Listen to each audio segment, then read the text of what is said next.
सात पाच 3 दशकांचा मेळा, एक तत्वी कळा धावे हरी. तैसे नोहे नाम सर्व मार्ग वरिष्ठ, तिथे काही कष्ट न लागते. ज्ञानदेवाजीने नाम विनव्यर्थ, रामकृष्ण पंथ क्रमेला. कालच्या अभंगामध्ये आपण 7 आधार चक्र आणि त्याबद्दलची इत्थंभूत माहिती सांगितली. ज्ञानदेव म्हणतात, नामस्मरणाशिवाय जीणं व्यर्थ आहे, अशा प्रकारचा सारगर्भित अर्थ आहे. ही उन्हाळी वाल लागवड केली ते शेतकरी या शेतामध्ये आपण आलेलो आहोत.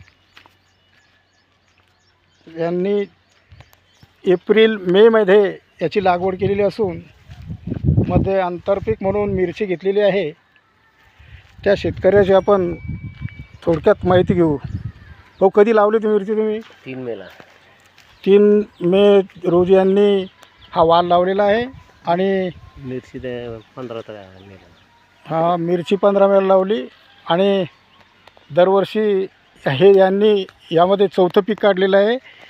हे आमच्या गावामध्ये मिरची आणि टोमॅटोवर व्हायरस येत असल्यामुळं हा प्रयोग त्यांनी आंतरपीक म्हणून या मिरचीचा केलेला आहे. प्रयोग म्हणून त्यांनी केलेला आहे. जर सक्सेस झालं तर पुढच्या वर्षी पूर्ण मिरची लावू शकतात. यांनी अगोदर टोमॅटो, उन्हाळी भाजीपाला घेऊन हे आता 4थं पीक घेत आहेत. होतकरू शेतकरी आहेत. तर मागील वर्षी तुमचा वाल कोणत्या मार्केटला विकला तुम्ही सांगा?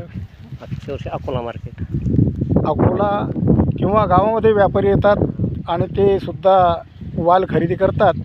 आणि अशा प्रकारचं कमी फळामध्ये जास्त उत्पन्न काढणारे अनेक होतकरू शेतकरी आमच्या गावामध्ये असतात.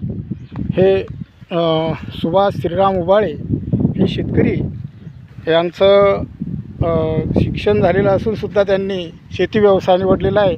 धन्यवाद. जय महाराष्ट्र, जय शिवराय.